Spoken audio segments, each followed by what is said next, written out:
Phepha lami ubongikhonzela kuloya kwami. Anginayo ngisho imali yokugibela ibhasi.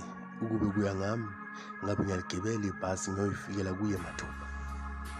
Sengithembe wena-ke phepha lami. Uthandiwe wami ukwezi kude iy'nkalo, kodwa ngombhalo oshicilelwe kuwena phepha lami, ngiyathemba ukuthi uyohamba uzofike kuyena umlayezo.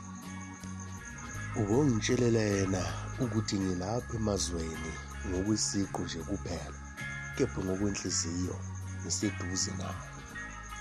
Nanoma ngehla ngenyuka ukwendodana yolahleko, ngokode iminyango ingavulwa, ingoba ngizozamela ikusasa lethu naye. Ungadikibali ungibona ngingakhoni ukufona, ingoba kwa-airtime anginayo. Ingangiphelela imali yokugibela, ingangiphelela imali yokufona, kepha okusenhliziyweni akusoze kwashabalala.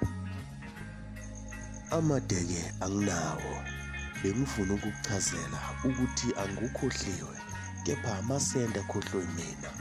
Nalapho engikhumbula ngizolikhwela ibhasi, qombole izintaba namathafa, ngize ngizokubona.